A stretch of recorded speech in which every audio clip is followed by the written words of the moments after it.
shooting from the hip. It is Tulsa. Yeah. Tulsa, in Oklahoma, you got to shoot from the hip. Right?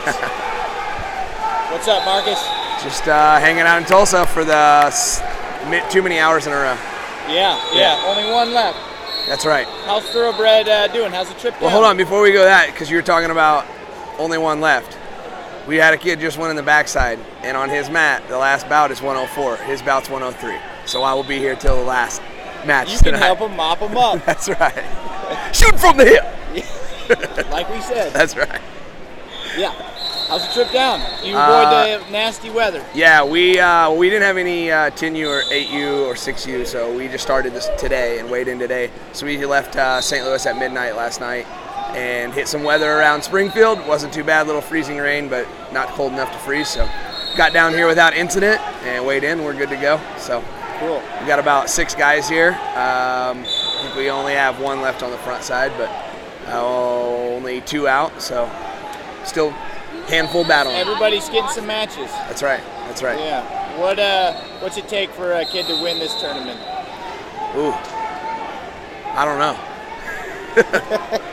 I could go into that. I don't know. I do know. I think it just depends. Yeah. I think there's a mixed bag of kids who win this tournament, right? All of them are hardworking kids, hands down. Some of them are training more seriously than others. So, you got some kids that are doing the normal thing of maybe 3 days a week training, and it clicks for them and they get it, and they're mature enough and they have the right age, and they come down and they put together a good tournament and win it. And then you got some that cut a whole bunch of weight and they're wrestling people that are way smaller than them, and if they can get through the first couple matches and recover, they're going to roll through a lot of people.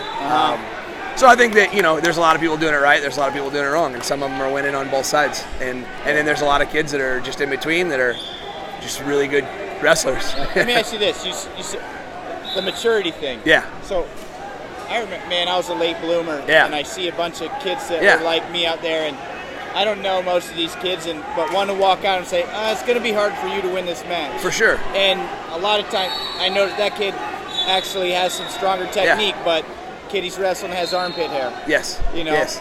Yeah, so, with us, one thing we've been talking a lot about this weekend with our kids, because we have several like that, you can say they have bad birthdays or whatever. I don't like making excuses, but also keeping facts that are relevant to the situation in your mind when you're evaluating a kid on how he did and when you're giving feedback, right? Yeah. Like, you can't just go tell a kid you look like dog crap when he wrestled some kid with freaking traps. Yeah.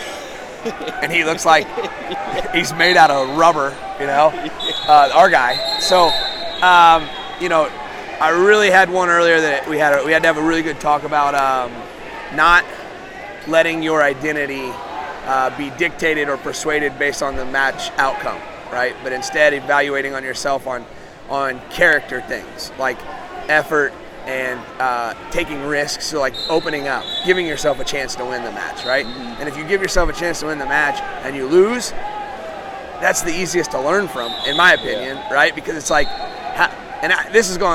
people have gone over this before, and I'll gladly repeat it. But if you have a kid go out and take 0 shots and wins the match, I'm happy that they won. Don't get me wrong, but it's like, how do you give feedback in that? And everything that we're preaching right now at this age is, this is all for something later, right? This is all means to an end. This is a goal. It's not the goal, right? So we talked a lot about not letting yourself put labels even on yourself, or label yourself as like, I went 0-2. I must be a kid that's not very good. It's like, well, that's not the case. You just didn't have what you needed to win today, right? But you put yourself in positions in matches that we can acquire those things, right? Like, we figured out some of the things we need. But unless you see the best competition, it's going to be hard to figure that out, right? So you've got to come to bigger tournaments with higher level competition, because if you have kids jumping up levels, we have several locally that are very dominant, so we have to go out and see. But when we see these matches, we can start to understand what's next. Like, what's the next area of your evolution, of your growth, of your advancement, and it makes it a lot easier for us to hone in and attack those specific technical problems, but even probably mental problems, whether it's self-belief, because we had one today that I told him, man, like, you lost that match, but I saw something that I've never seen you do. and it was self-belief. So like it was a 1-0 match. He got ridden out in the second. Kid chooses down in the third. It's 1-0, right? So you got to make a choice. Am I going to ride him out and try to take this to overtime with a ride out? Or am I just going to kick him out and spend a minute 30 doing my best to take him down? No hesitation, didn't look over the corner, just says, neutral. Put him neutral, I'm going to go take him down. And from the first whistle, he was just attacking. And a minute 30 of attacks didn't happen, didn't convert the takedown. But I said that is something that you have struggled with and we haven't seen from you, is that level of self-belief of I know what I'm going to do, I know what my mission is, and I'm going to go do it. And this is a kid that struggled a lot with that. He struggled with when bad things happen. When he's down, he kind of, I don't know what to do. What do I do? Looking over at the corner for like, please help me. Yeah. You know, instead, this time he was not looking at the corner. He just took it on his own like, hey, put him on his feet. He's got a minute 30 to keep me from taking him down. And just that belief in himself, you know, that's what I tried to congratulate him on. Like, I want you to win the match, but ultimately, you're freaking 11 or 12 years old.